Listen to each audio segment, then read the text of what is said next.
Hello, lovelies, and welcome back to Love Life with Court. As always, I'm your host, Courtney Irving, and if this is your first time tuning in, well, here's a big welcome. I have something so exciting to tell you guys. I have officially launched LLWC merch, which is available on my website, www.lovelifewithcourt.com, and you can also find the link on any of my bios on my social media platforms. All of the merch stems from quirky things that I say during my episodes and spreading love and positivity to others. So go check it out if you're interested. And yeah, I'm so excited to be sharing it with everyone, and I can't wait to see all of them peeps repping my merch. Today we are going to be talking about 5 common mistakes when setting New Year's resolutions. We are now a few weeks into the new year, and this is the time where people start to give up, and we don't want that. Typically,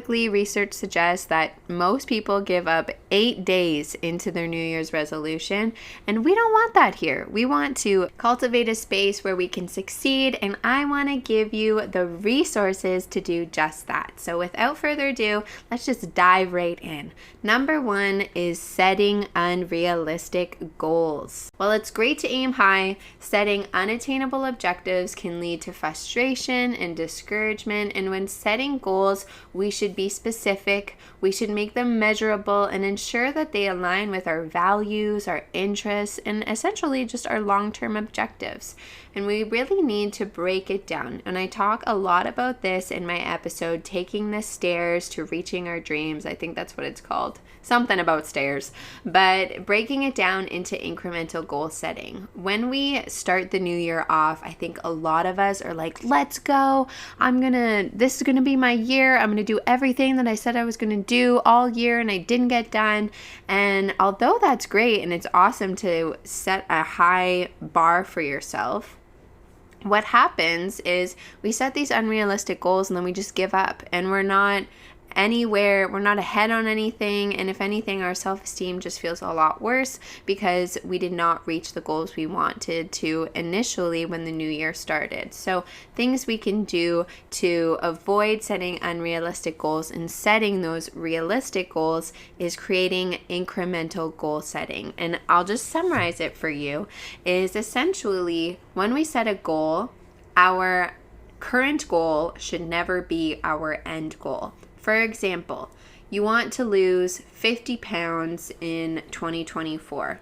Well, your first goal should not be, I'm going to lose 50 pounds. Your first goal should be, I'm going to lose 5 pounds, or I'm going to eat healthy 6 days out of the 7 days of the week, or I'm going to cut out this type of food.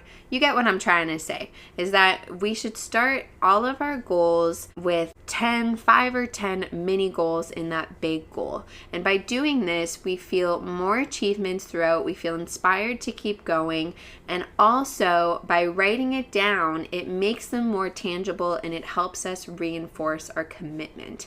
When we are noticing that we are getting ahead on our goals and reaching all those little steps to get there, we're not taking the elevator, we're not taking the escalator, we are enjoying every single step that we are taking along the way, we feel more committed, we have more of an attachment because we've already made it so far. Hand in hand to what I'm talking about is number 2, which is too many resolutions. When we set our intentions for the new year, we could have a lot. You know, I'm saying I'm going to make my first $1 million this year. I'm going to stay consistent with my health, and that is it. Last year, I had triple that, probably quadruple that. I wanted to lose more weight. I wanted to be the healthiest I've ever been. I wanted to stay consistent with exercise.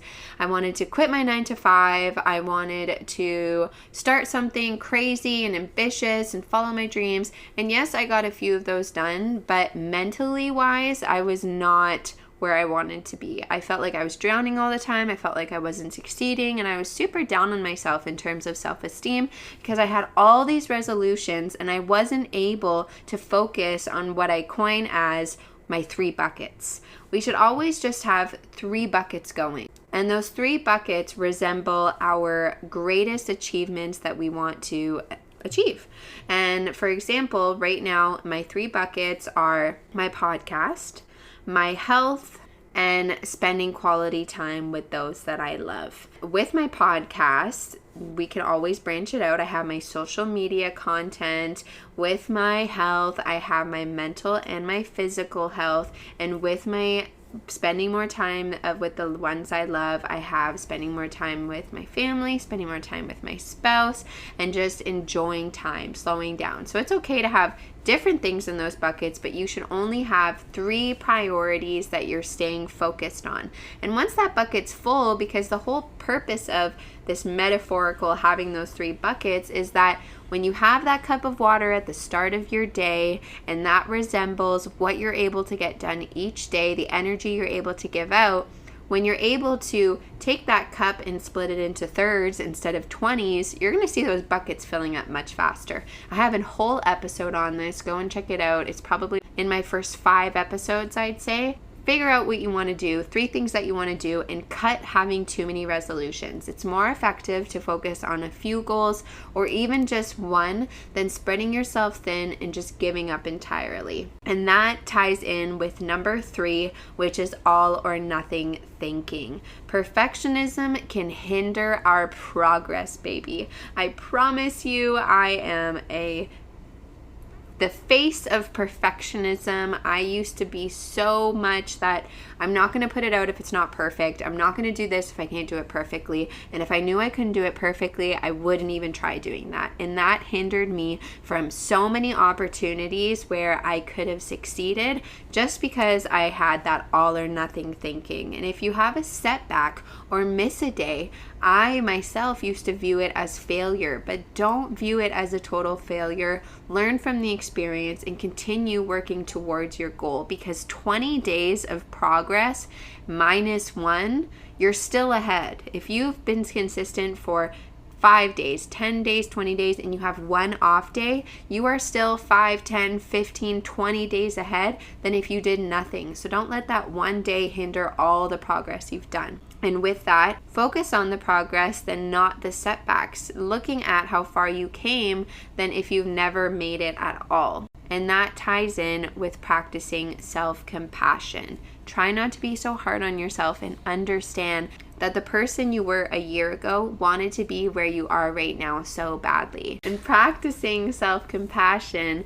will allow you to make more progress on your goals, because you'll understand that it doesn't need to be that all or nothing thinking. You don't need to be perfect every single day. Having that 1 day where it's off or you have a setback does not ruin all of the progress you've made. Number 4, lack of accountability. So without external accountability, it's easier to abandon your goals. So set clear expectations for yourself from the get-go and continue to do that. Refine the goals if you need to, but don't just give up.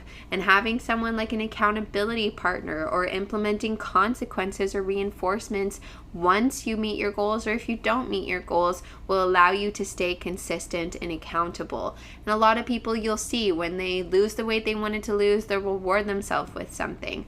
I personally say give yourself that reward from the get-go, because then you're also aligning with that manifestation aspect of it. But essentially just be more accountable, okay? Number 5 is neglecting self-care. Focusing solely on external goals without considering self-care can lead to burnout and hindering all of the progress that you've made up until today. So prioritizing your mental and emotional well-being is so crucial. And what I like to say is doing less is more. That is the sentence of the year for me. 2024, doing less is more. Last year I was on such a spiritual high, progress high, success high, that I just wanted to do everything. I wanted to be the healthiest I could ever be.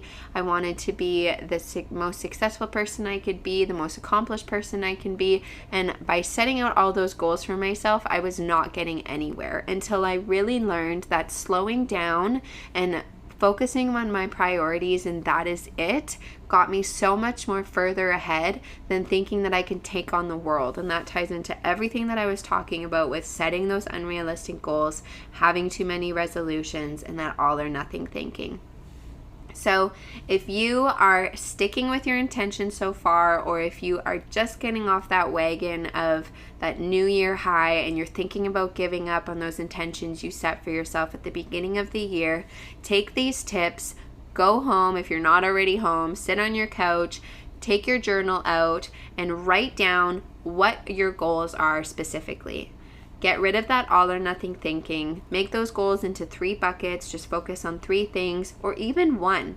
If right now you're like, I have so many things going on, I just want to give up, figure out 1 thing that you want to do, that you want to stay consistent with, and that you want to achieve for 2024. And it can be as small as having breakfast every morning or taking a shower every day. If it's in terms of your mental health and you're just having troubles with even getting out of bed, making it so small that it's ridiculous not to achieve. So again, I'll summarize 5 common mistakes when setting New Year's resolutions: setting unrealistic goals, having too many resolutions, that all or nothing thinking, lack of accountability, and neglecting self-care. Self-care, self-care, self-care, baby. Figure out what you need to do for yourself, go home, write it down, and I promise you that we can do this, okay? I'm here for you. Anything that you need, hit me up on any of my social media platforms. I would love to talk more about how we can get you back on track. And if you're on track right now, but you just need a good pep talk, girl, I got you. Hit me up. I'm here for you. That was today's episode. I hope you all had the most amazing day, and thank you for tuning in. And as always, don't forget to not only be kind to others, but also to yourself. Until next week, I love you all.